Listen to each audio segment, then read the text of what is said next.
Chapter 5. Hostility toward the German occupiers was silent, but as time passed they were proving more and more difficult to hate. They were tactful, unobtrusive even. No houses had been searched. No foreign flags of occupation fluttered over the village. Lieutenant Weissman seemed as good as his word. The two communities existed side by side separately, ignoring each other respectfully. Some of the soldiers came to church on Sundays, Lieutenant Weissman amongst them. Father Lassalle loved to play the organ, and it seemed that Lieutenant Weissman shared his passion. Father Lassalle was only too pleased to let him practice on the church organ. Many of the soldiers came to the cafe in the evening, but even there they sat apart, at first anyway. It soon became apparent, though, that 2 or 3 of them had fought at the Battle of Verdun in the First World War, and it was not long before ancient enemies were exchanging reminiscences across the cafe, and with no rancor on either side. On the contrary, their shared suffering seemed to banish mutual reserve and suspicion. Joe wouldn't have believed it possible had he not witnessed it himself, but even Grandpère was drawn into a moment of nostalgic self-indulgence. Joe was coming out of school one lunchtime when he caught sight of Grandpère outside the cafe. He was deep in conversation with a German soldier. He towered over Grandpère, a great tree of a man. He had stripes on his uniform, a corporal, Grandpère had said. Beside Lieutenant Weissman, the corporal was the only soldier who spoke good French, and he lost no opportunity to practice it on the children with whom he had already become a firm favorite, mostly because he seemed to have an endless supply of sweets. He had offered one to Joe only a few days ago.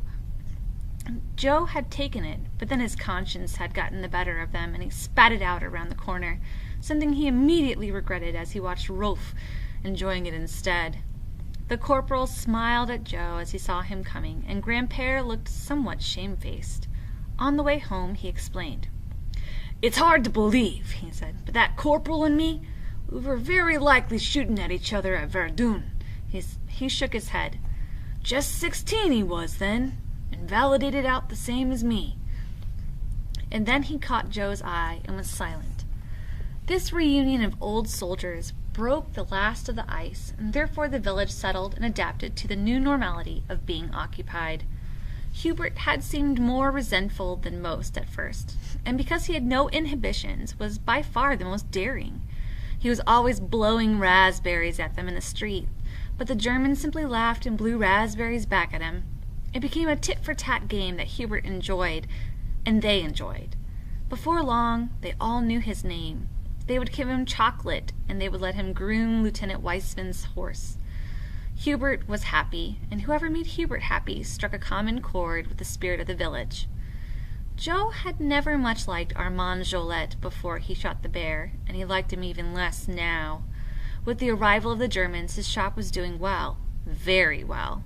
The soldiers had money to spend, and nowhere else to spend it but the cafe and the shop. The Jolette family owned them both.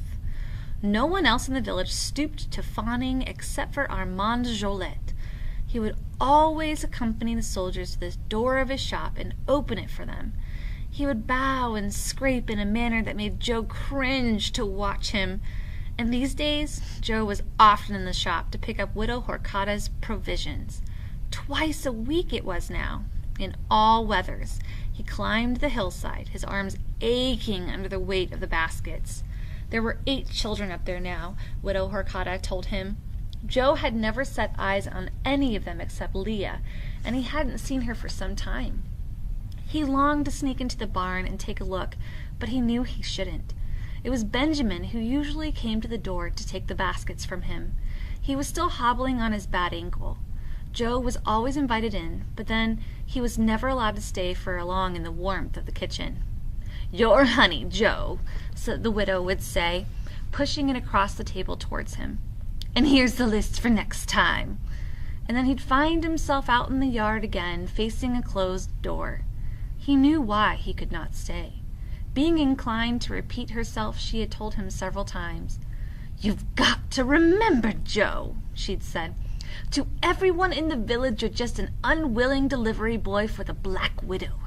God knows who's watching your comings and your goings, but that's just what you must do. Come and go.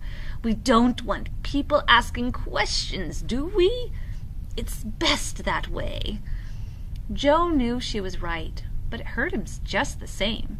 And questions were beginning to be asked anyway, questions he could not answer. One afternoon that winter, Monsieur Jolette caught him by the arm as he was leaving the shop. "You know what she's doing with all this food?" Joe looked away. "She's up to something, isn't she?" At that moment the door opened and the corporal came in, his mustache white with snow. "Joe, isn't it?" he said, stamping the snow off his boots. "Whenever I see you, you are carrying those baskets. You have a big family?" Joe said nothing. "It's for Madame Horcata, Corporal," said Armand Jolette. "Joe does her fetching and carrying for her. She lives on her own, but there's food enough there for a family of 10. I think she's storing it up for the winter like a squirrel." And he laughed a high-pitched, nervous laugh. "And how can I help you, Corporal?" "Cigarettes," said the corporal, and then he turned to Joe. "1 minute, Joe. I give you a hand. It's slippery out there." The corporal paid for his cigarettes, Armand Jolette counting out his change rather too meticulously and finishing with a flurry of thank yous before showing them out. The snow floated down in huge flakes. The corporal insisted on carrying both baskets. He had his head back and his tongue out to catch the snowflakes. He caught several before he got one in the eye and broke into laughter. "It makes me feel as if I am at home," he said. Joe walked along beside him, searching his mind for some way of extricating himself from the situation. "This widow," said the corporal. "Where does she live?" "Up the hills outside the village," Joe said, and reached for the basket. "I can manage, honestly, I can." But the corporal would not let him take them. "How far?" 3, maybe 4 kilometers. "That's not so far," said the corporal, and they walked on. "Bavaria, you know." Joe shook his head. "In Germany, in the south of Germany, it's where I live, in a village like this, like Lascaux. There are mountains all about just like these. I am a forester, Joe. For me, you understand, this is like home." Joe was desperately trying to think of a way to get rid of him. "If she sees you," says Joe, "I won't get my honey." It was weak, but it was all he could think of. "Honey?" "She pays me, Widow Horcata. She pays me in honey, and if she sees you carrying the baskets for me, she won't pay me." "I haven't had honey since I left home," said the corporal. "Acacia honey and apple blossom honey, that's what we have at my home. My wife, she makes it. Of course the bees make it, but she looks after the bees. And my children, they love it. They eat it so fast I am lucky if they leave me a spoon to lick. They're all girls, my children, 3 of them. Can you imagine that, Joe? 4 girls in one house and me? No honey and no bees." His face was suddenly serious. "I never thought I'd miss them so much. One of them, she's gone to Berlin to work the telephones. She's the clever one." He stopped and put down the baskets. "These baskets, they are heavy. There is enough in here to feed the 5,000. Joe saw his opportunity and picked them up at once. "Thanks," he said. "I can take 'em now." "Very well," said the corporal. "But one day I must taste your honey, yes?" He looked up through the falling snow at the mountains around them. "I am like a bear," said the corporal, laughing. "I like honey, and I like mountains. I like snow. We have bears in my mountains, too, you know. And eagles. We have eagles."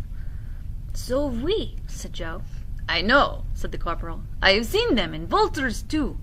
Have you ever seen eagles through binoculars, Joe?" "No." "In the spring, Joe, we go up to the mountains together, you and me, and we look at eagles with my binoculars, yes? With binoculars you can see an eagle as close as your nose, just like you can reach out and touch it. It's a promise, yes?" And the corporal turned and walked away. Once inside the warmth of the farmhouse, Joe did not want to leave, and for a change they did not seem to want him to either.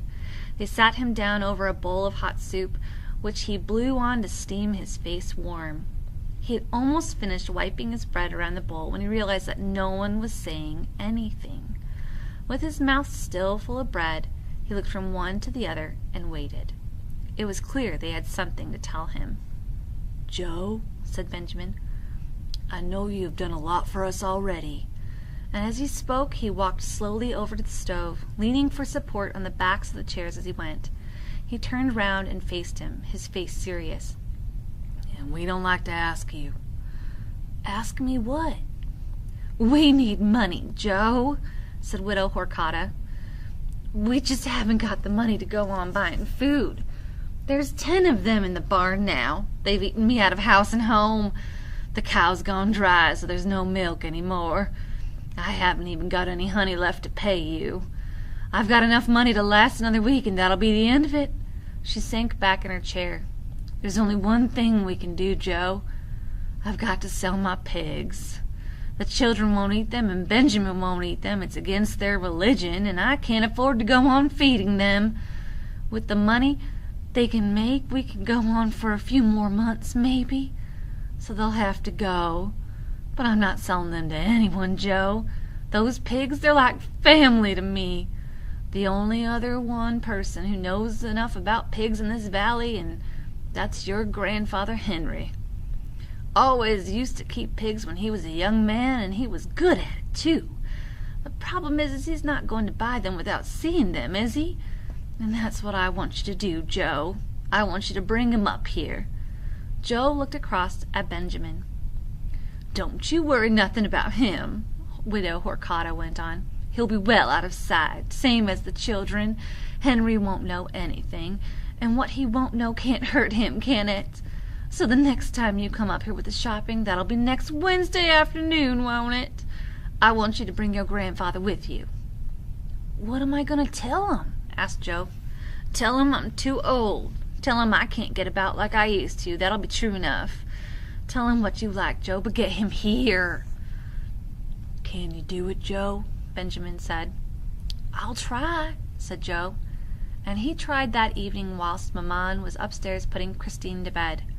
"What? All of them?" said Grandpere, and he was frowning as he lit his cigarette and coughed the match out. "That's what she told me," said Joe.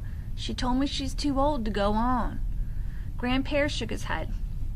"Doesn't make sense. Doesn't make sense, any of it. She always had pigs up there, and her father before her.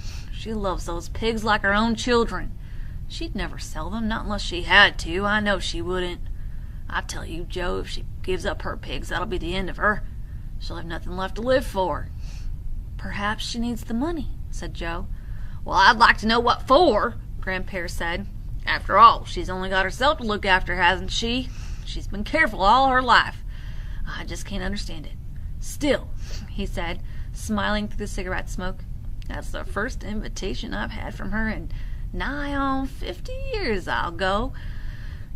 He leaned forward and spoke low. "But don't you go telling your mother, Joe. She doesn't like her. And what's worse, she doesn't like me to like her. There's stories about me and the old widow. Not true, of course. But if I know your mother, she'll start thinking her thoughts. Not a word, eh?" Joe was quite used to, by now, on keeping secrets. One more would not be that difficult. Rolf followed them that Wednesday afternoon, but Joe did not notice him until it was too late. He tried to send him back, but he wouldn't go. You could never make Rolf do anything he didn't want to do. They were walking across Widow Horcata's backyard when he saw Rolf sniffing along the barn wall towards the door. When he reached it, he stopped, his nose thrust under the door and snuffling noisily. Then he began to scratch at it and whine. "What's up with that dog?" said Grandpere, and the door of the house opened, and Widow Horcata was there. "I'll take those," she said, looking at Joe hard, and she almost snatched the baskets out of his hands. "You can take that dog home, Joe," she spoke sharply. "You know I don't like dogs around my place." She looked at Grandpere. "Well, don't just stand there, Henry. Come along in and shut the door behind you." It was all Joe could do to drag Rolf away from the barn door. He had to drive him down the hillside from behind, like a sheep. Joe would have given anything to stay behind and listen to what was going on. He wondered where Benjamin would be hiding. In the barn, perhaps, with the children, he thought, to keep them calm. If so, then Rolf's sniffling must have shaken them all rigid. But wherever they all were, they must have kept well hidden, and whatever money arrangements they came to inside the house must have been satisfactory, for Grandpère was quite evidently delighted when he came back. He told Maman that evening that pigs would be in great demand now. The Boshi eat a lot of pork. He could fatten them on the sheep's whey for practically nothing. He would hardly have to buy any feed for them, he said. "But they smell," Maman protested. "Pig smell. You can never wash it off." But Grandpère managed to persuade her that it was a smell they could learn to live with. Christine was delighted with the idea. She'd never ridden a pig. The next day, as Joe came tramping home from school through the village, he saw Hubert and Grandpère coming down towards the road, driving the pigs in front of them, or trying to. It was all going fine until they reached the square, and the pigs set off at a trot. They went running off in all directions, squealing and grunting as they explored every front door and every drain pipe. It took half the village, and a few of the soldiers as well, to round them all up and drive them back to Joe's house, where they managed to pen them all in. Well, all except one, a large, determined sow with pink and swinging teats, that Joe had to chase all the way to the church and back before she at last gave up and reluctantly joined her friends. Grandpère's new pigs had become the talk of the village. After church on Sunday, there were dark whisperings that Henry Lalande had bought the widow's pigs for reasons that were not entirely agricultural or commercial. There was much tutting and shaking of heads, and some smirking mirth, too. Joe overheard Madame Soleil in the street saying that Henry Lalande must be out of his mind. "At his age," she said. "At his age." At school, Laurent snorted at Joe now whenever he met him, and "oink, oink" became the new greeting amongst the children until the joke wore thin. Maman declared that the sheep were giving less milk now that the pigs were about the place, but Grandpère just smiled and said that they'd soon settle down. And sure enough, they did. With the end of the snows, the sheep were being moved each day to and from the pastures around the village, and the sound of their bells in the fields heralded the first edelweiss and the first larks. You don't have to go out in the countryside, though, to know it was spring.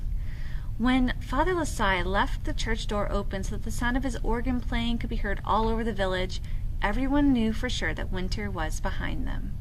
Monsieur Audap took advantage of the warming sun to lead the class out on a spring expedition. He did this once for every season of the year, and the children looked forward to it more than a holiday. It was like a treasure hunt. They scoured the slopes looking for plants and insects, footprints and droppings. Everything they found was recorded and sketched.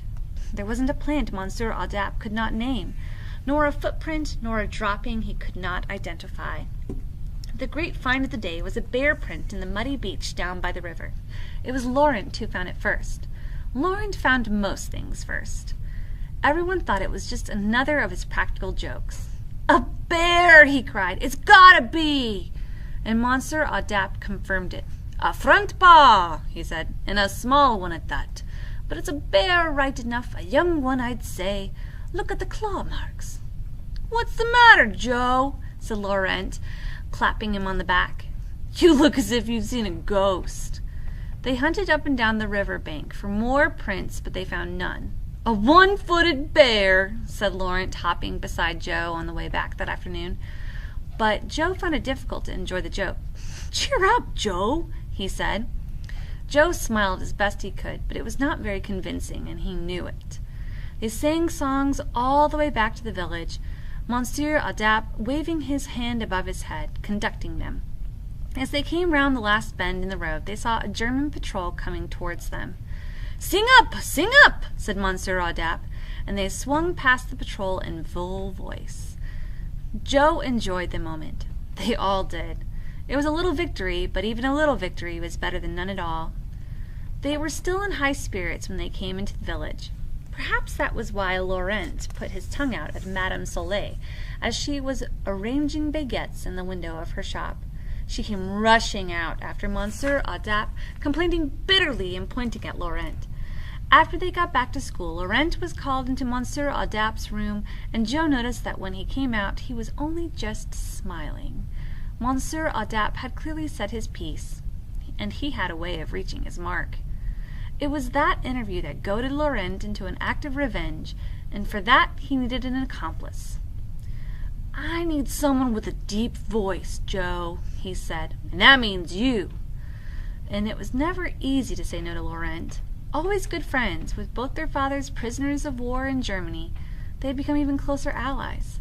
Joe was left with no choice in the matter. "We'll meet at my place," said Laurent, "just before curfew." "What for?" Joe asked. "For a bit of fun," Laurent said. "I'll teach the old bat. I'll teach her." Joe knew well enough which old bat he was talking about, but until he got to Laurent's house that night, he had no idea what she was going to be taught. "I can see her from my window. I've watched her," said Laurent. "She always comes out of Madame Roby's house between 20 past and 9:30.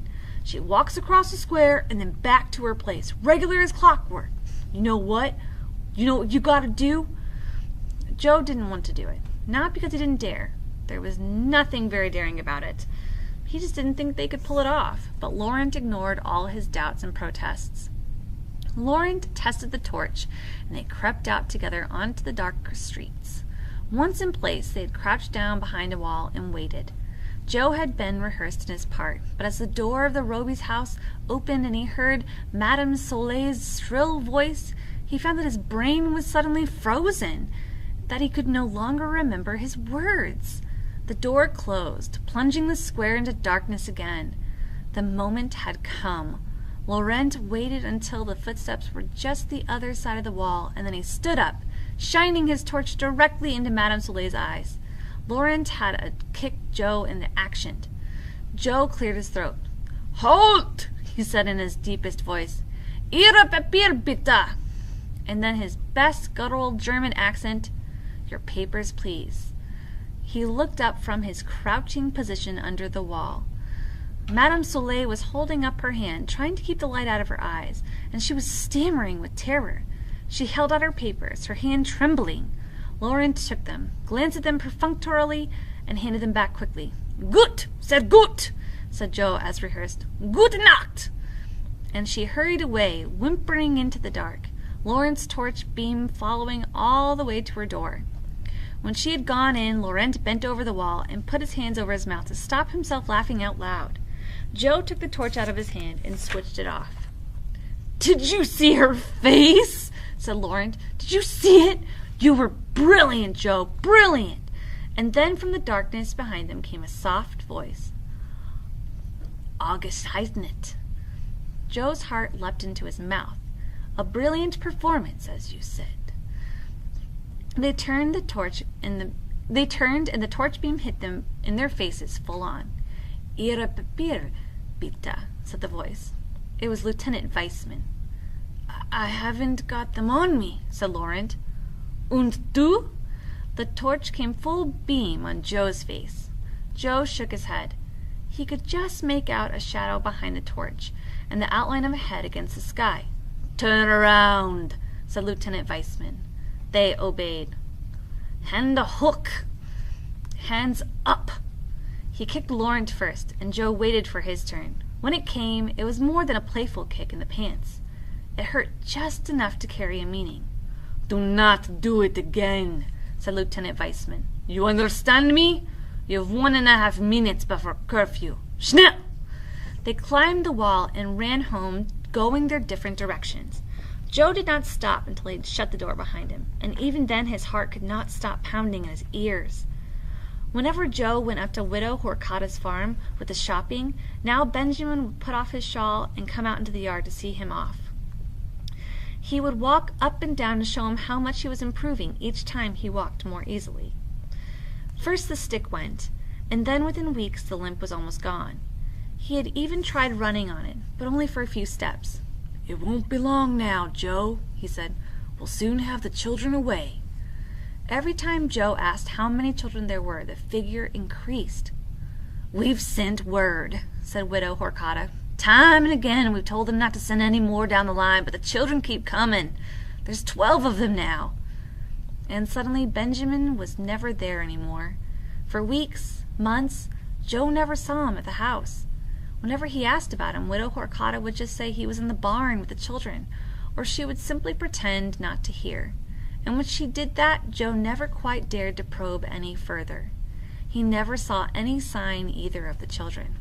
Every time he passed the barn, he longed to take a look inside. It was so difficult to imagine there were 12 children living in there. They hardly saw anything of Grandpere these days. He'd leave first thing in the morning. "Off up to work on the hut," he'd say. Apparently, there was a lot of storm damage, a great hole in the roof, and all the shutters had to be replaced. It was the same every morning. "You have to manage the sheep without me," he'd say. "I'll be back before dark." Hubert was always there to help Joe with the milking. He caught sheep better than anyone Joe knew. He seemed to understand them, to know which way they were thinking of going. His timing was perfect, stretching out his long arm and catching a back leg with consummate ease. One morning, when Grandpere had gone up to the hut again, the two of them had finished milking the flock, and they were taking the milk to Joe's mother in the kitchen when they heard a knock on the door. Joe answered it. A German soldier was standing there, and there was another behind him. "Orders of Lieutenant Weissman," he said, looking over Joe's shoulder into the house. "We are searching all the houses." "What for?" said Maman, coming to the door. Joe wasn't sure if the soldier understood or not, for he did not reply. "Entschuldigung," said the soldier, and he walked past them into the kitchen and up the stairs, his boots heavy on the boards above them. There were sounds of furniture being dragged across the floor. Hubert looked alarmed. Maman put a hand on his arm and held it. "It's all right, Hubert," she said. "It's all right. We've got nothing to hide." The soldier came down the stairs again and went through the kitchen into the barn. Joe followed him. The sheep took fright and packed against the far wall. "I've got to take the sheep out," said Joe, pushing past the soldier. The soldier shook his head. He clearly did not understand. Joe spoke louder, pointing. "The sheep! I must put them out! They must eat!" The soldier shrugged his shoulders. Joe had only one thought. Somehow he had to get up to the widow Horcata's house and warn them. All the houses, the soldier had said. They were searching all the houses. The sheep moved infuriatingly slowly out of the village that morning, and Rolf was proving even more lethargic than usual. Several times they came to a complete halt, bunching tight together in the streets. Only Hubert's loudest whooping managed to shift them, and it was with some time before the sheep were up in their pastures and grazing. As soon as they settled, Joe left them with Hubert and Rolf and made for Widow Horcata's farm, running. Halfway up the hillside he paused for breath and looked back down towards the village. A soldier on horseback was riding along the road towards where Hubert was sitting on the rock. Lieutenant Weissman, it had to be. He was the only one who ever rode a horse. There were two soldiers walking along behind him. Joe ducked into the trees. He'd have to keep under cover all the way to the farm. It would take longer, but he had no choice. He did not stop again until the back of the house was below him, and he was sure he could not be seen from the road below. He raced down across the yard and threw open the door. Widow Horcata was sitting in her chair, her mouth gaping. Her eyes flickered. There was someone behind the door. Joe turned to look. Grandpere was standing there, his arms raised above his head, and there was an iron in his hands.